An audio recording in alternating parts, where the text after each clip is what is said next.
الله أكبر. ما شاء الله ما شاء الله. ዛሬ ያው በአላህ ፈቃድ አበገላጋይ በዚህ መልኩ ተገላገለነዋል። ቁል ጃአል ሐቅ ወዘሐቀል ባጢል።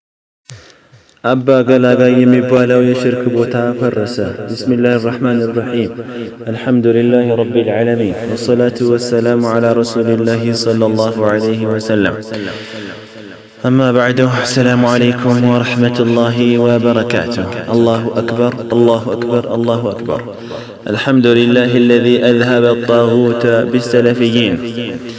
በወረባቦ ወረዳ ጎሃ ቃምቃም ላይ ሰዎች ሲያመልኩት የነበረው አባገላጋይ ተብሎ የሚጠራውን ጎበደን ወይም የወይራ ዛፍና ዶሪህ በጀግኖቹ ሰለፊዮች እጅ ተቆረጠ። አልሐምዱሊላህ አልሐምዱሊላህ አልሐምዱሊላህ። ይህን ጎበደን ሰዎች ልጅ ስጠን፣ ዝናብ አውርድልን፣ የታመመን አሽርልን፣ ትዳር ያጡን ዳርልን፣ ርዝቃችንን አስፋልን እያሉ በየዓመቱ ፍየል የሚያደሙለት ወዳጃ የሚያወጡበት የሚሰበሰቡለት የሚሳሉለት ዛፉ ላይ ክር እያሰሩ ስለት እየገቡ ሀጃቸውን ከአላህ ውጭ የሚጠይቁበት የሽርክ ቦታ ነው። የሚገርማችሁ ነገር ሰለፊዮች ይህንን ሽርክ በመዋጋት ለረጅም ዓመት አሳልፈዋል። ሰውም ይህንን ዛፍ ብትቆርጡ ቁጥቦቹ አይለቋችሁም እያሉ ቢያስፈራሩም አላህ አሳክቶላቸው ይሄው ዛሬ ላይ ጎበደኑም ተቆረጠ፣ ዶሪሆም ፈራረሰ፣ ባለቤቱም ወደ አላህ ተመለሰ።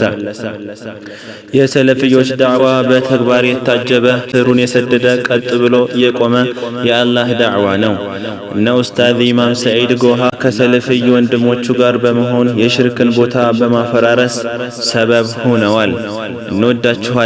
አላህም ኢኽላሱን ይወፍቃችሁ፣ መልካም ስራችሁን ይቀበላችሁ። ከዚህም በመቀጠል የዛው ሀገር ተወላጅ የሆነው ወንድማችን አባ ጁሃይፋ ራቅ ያለ ቦታ ቢሆንም ደስታውን በዚች ግጥም ለመግለጽ ሞክሯል። ከግጥሟም በባዶ እየጮሁ ጉሮሮ ከማቅሰል ያልሆኑትን ሆኖ ሰውን ከመደለል ሽርክ ሽርክ እያሉ ላይላዩን ከመዝለል መውደቃችሁ ላይቀር ሰውን ከማታለል የተግባር ሰው ሆኖ ባንዴ መገላገል። አባ ገላጋይ እንኳን ሊገላግል ተገላገል ነው። አልሐምዱሊላህ። ሰዎቹንም አላህ ሂዳያ ይስጣቸው፣ የተውሂድ አንበሶችንም አላህ ይጠብቃቸው ሲል የደስታ መልእክቱን አስቀምጧል ማለት ነው። በዓለም ዳርቻ ከአጽናፍ እስከ አጽናፍ ሰለፊዮች ማለት ነው። አላህ ሱብሓነሁ ወተዓላ እንኳን ደስ አላችሁ። ወደፊትም እንደዚህ አይነት ጥሩ አጋጣሚ እንደሚከሰት ተስፋ እናደርጋለን። ወንድማችሁ አባ ይስራ ነበርኩኝ። ሰላም አለይኩም ወራህመቱላሂ ወበረካቱሁ። الله أكبر.